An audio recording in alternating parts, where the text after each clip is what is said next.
हम हिंदी वर्णमाला के बारे में बात करेंगे। हिंदी वर्णमाला को आप शुरू से अभी तक पढ़ रहे हैं। आज उसे हम एक नए तरीके से देखेंगे। इस तरीके से हिंदी वर्णमाला को समझने से आप संधि, समास, छंद और मात्राओं का पूरा ज्ञान प्राप्त कर लेंगे और आप किसी भी प्रकार की अशुद्धि, वाक्य शुद्धि वगैरह में नहीं करेंगे। आज चलिए हम उसकी बात करते हैं। हिंदी वर्णमाला।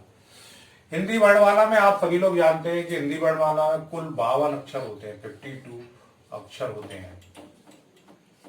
इन अक्षरों का पूरा विभाजन आज हम हिंदी वर्णमाला का पढ़ेंगे। सबसे पहले आप देखें यहाँ छोटा आ, छोटी ई, छोटा ओ, ऋषि, ये 4 मूल स्वर हैं। इनकी संख्या कितनी है? 4। ये मूल स्वर हैं। इनको मूल स्वर के अलावा ह्रस्व स्वर और लघु स्वर के नाम से भी जाना जाता है। इन्हीं से आप स्वर संधि समझते हैं। देखिए कहते हैं इस छोटे आ में मैंने ये छोटा आ और मिलाया, क्या बन गया? बड़ा आ। तो 4 के अलावा एक आपको स्वर और मिल गया, 5वां। छोटी ई में छोटी ई मिलाया, क्या बना? बड़ी ई। एक और स्वर मिला, छोटे ऊ में छोटा ऊ मिलाया, बड़ा ऊ। यानी इस प्रकार 1 2 3 4 के बाद आपको 5 6 7 यानी 7 स्वर मिल गए। अब इनको आप स्वर संधि में देख सकते हैं। यहां बन गई आपकी दीर्घ स्वर संधि। अब इस छोटे आ में मैंने ई मिलाया, ए बन गया, और छोटे आ में ऊ जोड़ा, ओ बन गया। ये आपकी दूसरी संधि बन गई, गुण संधि। आ में ए मिलाया, आई बना, और आ में ऊ ओ मिलाया, औ बना। ये कितने हुए? 2 और 2 4, 4 और 3 7, और 4 आपके मूल स्वर मिलके कुल स्वरों की संख्या हो गई कितनी? 11। तो मूल स्वर कितने हैं? 4। दीर्घ स्वर कितने हैं? 7। कुल मिला के कुल स्वरों की संख्या 11। यहां से हम पूरा संधि समझते हैं और छंदों का विवरण समझते हैं, साथ ही हम समास को भी समझ जाते। तो समझा आपने, कुल स्वरों की संख्याओं को समझा। अब हम बात करेंगे व्यंजन की। व्यंजन वर्ण में सबसे पहले का वर्ग। का वर्ग में हम ऐसे व्यंजनों को लेंगे जो कंठ से बोले जाते हैं, जिनमें आपकी जीभ और दांत किसी का प्रयोग, यानी मुंह के अंग, अन्य अंगों का किसी का भी प्रयोग नहीं होगा। उन्हें हम का वर्ग या कंठ व्यंजन बोलते हैं। का, खा, गा, घा, इंगा, ये 5 हैं। आप गिनती गिन लीजिए, 1 2 3 4 5, ये 5 हैं। इसी तरह चा वर्ग में आपकी जीभ नीचे जाएगी और तालु से लगेगी, चा, छा, जा, झा, इंगा, ये भी 5 हैं। इसके बाद टा वर्ग आपकी जीभ मुड़ेगी और मूर्धा से लगेगी। मूर्धा मुंह के ऊपर वाले भाग को कहते हैं। टा, ठा, डा, ढा, ड़ा, ये आप भी 5 हैं। इसके बाद ता वर्ग, ये दंत है, जीभ दांतों के बीच आके टकराएगी। ता, था, दा, धा, ना, ये 5 हो गए। इसके बाद पा वर्ग में जीभ आपके ओंठों का उपयोग होगा। यदि ओंठों का उपयोग नहीं होगा तो पा वर्ग के व्यंजन नहीं बोल पाएंगे। इन्हें हम सबको स्पर्श व्यंजन कहते हैं। इनकी संख्या कुल 25 है। पा वर्ग देखिए, पा, फा, बा, भा, मा, ये पूरे 1 2 3 4 5, ये पूरे जो हुए ये आपके स्पर्श व्यंजन हो गए। यानी जीभ के किसी न किसी भाग, मुंह के किसी न किसी भाग के सहयोग से बोले जा रहे हैं। इन्हें हम स्पर्श व्यंजन भी बोलते हैं। इसके बाद यहाँ देखेंगे 4 अन्य व्यंजनों को, या, रा, ला, वा। इसमें रा और ला को प्रकंपित या कुंठित व्यंजन भी कहते हैं।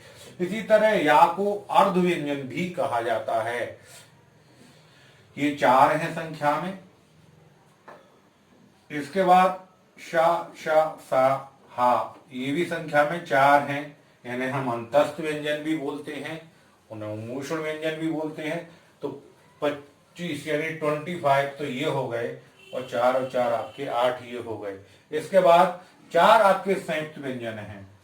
ये क्या है? आपके संयुक्त व्यंजन।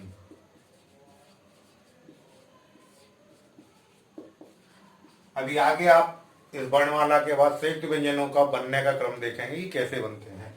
छ, त्र, ज्ञ और स्रा, इनकी संख्या भी 4 हो गई। आप जोड़ते चलिए। पहले आपने 12 स्वर थे, 11 स्वर थे।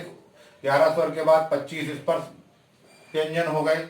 उसके बाद 4 अंतस्थ, 4 ऊष्ण और 4 संयुक्त। 12 ये हो गए, 25 ये हो गए और 11 वो हो गए। इन पूरों का जोड़ कीजिए। इसके आगे मैं आपको द्वित व्यंजन बताऊंगा। और द्वित व्यंजन 2 ड़ा और ड़ा, अयोगबादु अंग और आहा, कुल 52 अक्षर की आपकी ये वर्णमाला कंप्लीट है।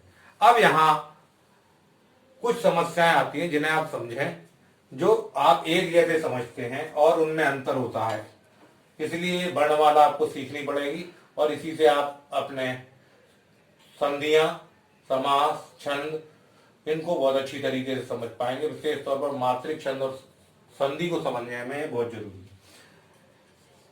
आप लोग इसको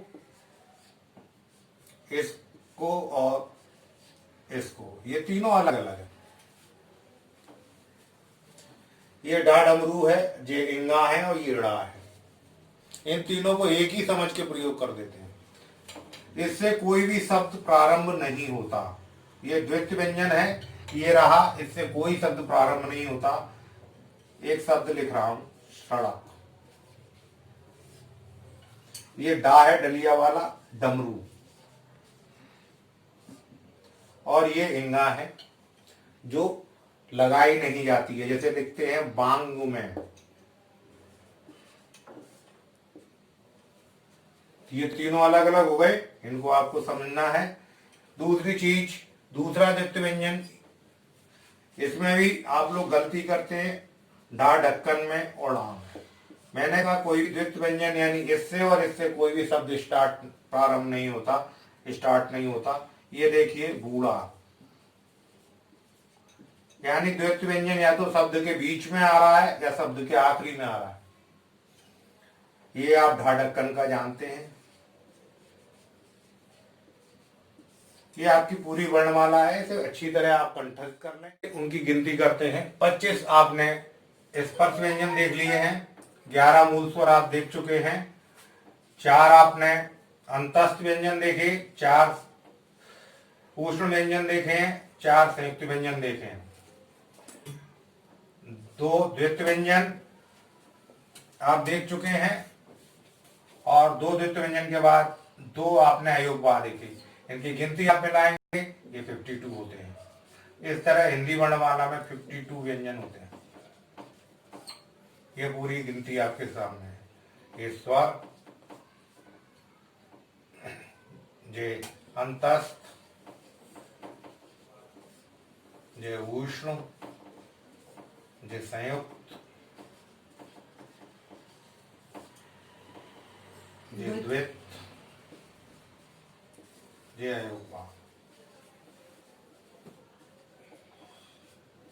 ये पूरे आपके मिलके बन गए 52 अक्षर वर्णमाला के। इनसे ही आप पूरा इनसे ही आप पूरा समझेंगे। विशेष तौर पर आप इनसे क्या समझेंगे, छंद, संधि और समास। मेरे चैनल को सब्सक्राइब करें और लाइक करें, ताकि आपको नेक्स्ट वीडियो का नोटिफिकेशन शीघ्र ही मिल जाया करेगा। कोई भी परेशानी हो, कोई चीज समझ में ना आ रहा हो तो व्हाट्सएप करें या कमेंट बॉक्स में अपना कमेंट डालें, आपको आपके प्रश्न का उत्तर बिल्कुल मिलेगा।